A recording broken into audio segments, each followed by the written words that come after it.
most part, we have web apps, native apps, and hybrid apps. So let's dig in and let's take a look at what each of these actually are and take a look at some advantages and disadvantages of each. All right, so first one we'll look at is web apps. Okay, so web applications or mobile websites are built using standard web technologies, including HTML, CSS, and JavaScript. They run inside of a standard web browser like Chrome, Firefox, Safari. They're built and hosted just like any web application or website on the internet. The only real difference is that they're built to look good and to function well on mobile devices. This usually means that they're responsive and they're designed with a mobile-first approach, meaning they start with focusing on the mobile view, but also make it work for desktops as well. All right, so let's take a look at some of the advantages of building a web app. So first, they're built using just regular web standards like HTML, CSS, JavaScript. You don't need to learn any difficult languages like Java or Swift or anything like that. Any web developer can build a simple web app or mobile website. This also makes the app very easy to host and maintain. Simply upload to a hosting account with a domain. If you're building like a standard, like a static HTML site, you can host it absolutely anywhere. All right, another advantage is that you can use any type of web technology and stack that you want. If you want a Laravel app or a Python, Node.js, whatever you want, you don't have limitations in that aspect. Okay, web apps are also by far the cheapest option, like by far. If you're not a web developer yourself, hiring a web developer is much, much cheaper than hiring, for instance, a Swift programmer. All right, so price also goes into this next advantage, which is that you can build one application for all platforms. So iOS, Android, the 4 people that use BlackBerry and Windows phones, your app is going to run on any device as long as it can run a browser. All right, even an old school flip phone, your web app will run on as long as it has some kind of browser. It may not look right, but it will run it. This is obviously much, much cheaper than both native and hybrid apps. Not only that, but your app is accessible to desktop PCs and laptops as well, as long as they have an internet connection. All right, so let's talk about some of the disadvantages, and there is quite a bit to building a web app. So the biggest is that it needs a browser to run. This means that the user has to actually go into Safari on their iOS device or Chrome or whatever browser they use on their phone, type in the URL of the app, and this is a really, really poor user experience. Web apps are also usually much slower than native apps. The reason being, native apps are created for that specific device. They're optimized to run on that device as well as possible. All right, web apps are less interactive and less intuitive. Buttons don't have the same type of interacting effect as a native app does.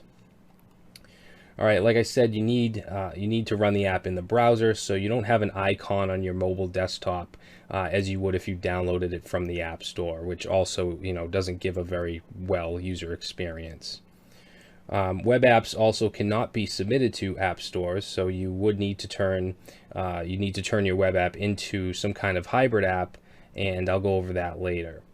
All right, if you wanted to put it in a web store. So most web apps cannot interact with device utilities. There's no API, for instance, for the camera, for geolocation, or any of those features, for the most part. All right, so let's talk about native apps. So a native application is the most common type of mobile app. When you search the App Store and you download an application, it's most likely native. However, hybrid apps are growing in popularity, and these can be added to the App Store as well. But a native app is built for a specific platform. An Android app is coded in Java, and it uses the SDK for that platform. Same thing with iOS. It's written in Swift or sometimes Objective-C, and it's written for the iOS platform. All right, with that said, native apps are very, very fast, and that's because, like I just said, they're built for that specific platform. Okay, Android, iOS, Windows phones, they all have their own language and SDKs. Native apps are also very easily distributed into app stores, whether it's the Apple Store, Google Play, or the Windows Store. Native apps can be approved very easily. Native apps are also much more interactive and intuitive. Things run much smoother as far as user input and output. They can also easily interact with almost any feature of the phone, whether it's the camera, location, storage, the compass. There's an extensive API to work with just about any part of the hardware, and native applications can really get into that and do some really awesome things. All right, so for the disadvantages, there are actually some pretty hardcore cons about building a native app. So one, they're built for a single platform. You build an Android app in Java and it's only going to work on Android. Your Swift app, however, will only work on iPhone.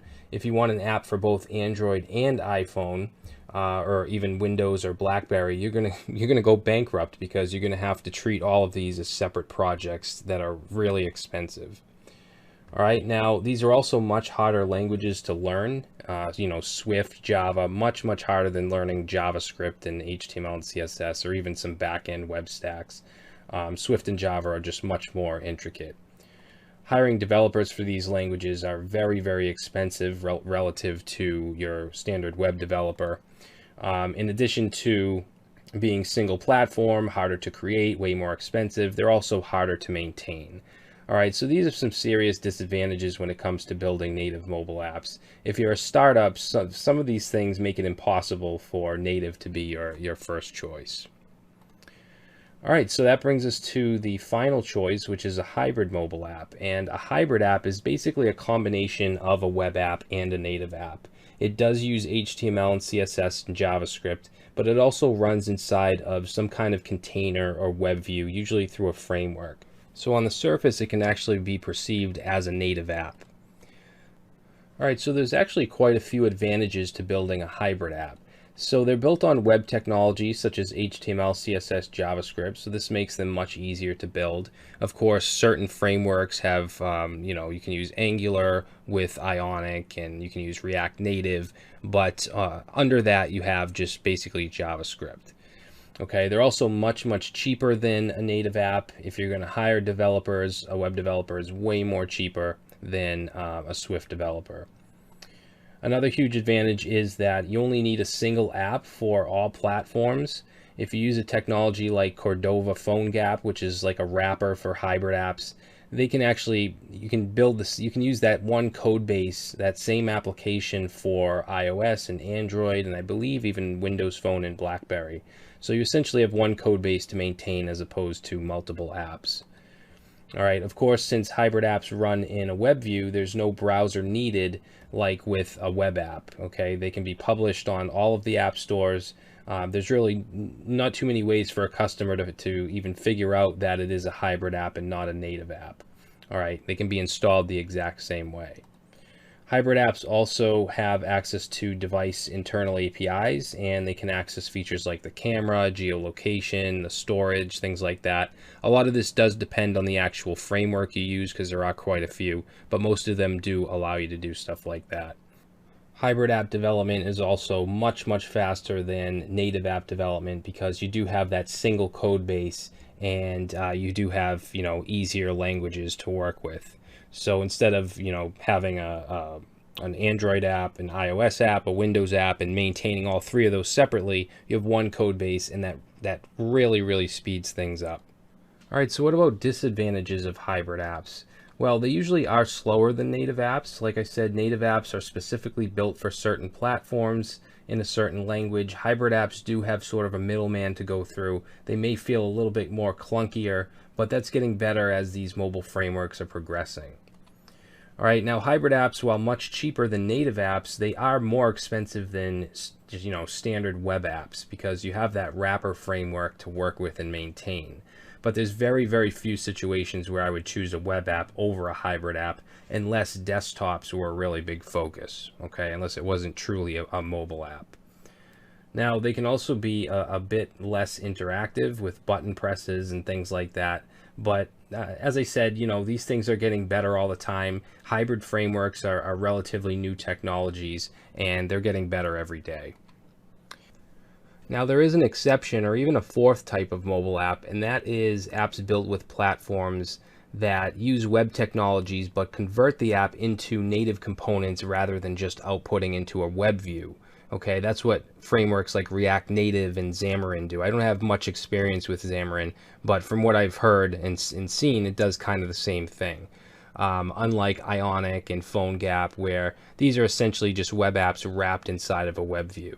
But in my opinion, a React Native app is very, very close to a real native app in terms of performance. So these technologies are getting better every day.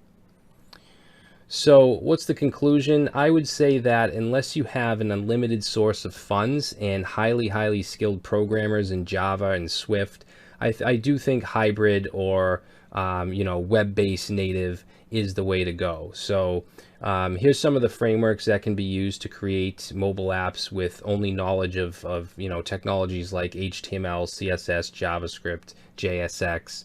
Now React Native and Xamarin are almost in a league of their own, because they do in fact create native apps, and any web developer that knows React can actually use React Native. You also have other hybrid frameworks like Ionic, which is really nice, mobile Angular UI, which I haven't looked into very much. Cordova and PhoneGap are basically wrappers that allow you to turn literally any web app into a hybrid app. And then you have other frameworks like Senka Touch and Framework 7, which I don't have much experience with. But overall, my final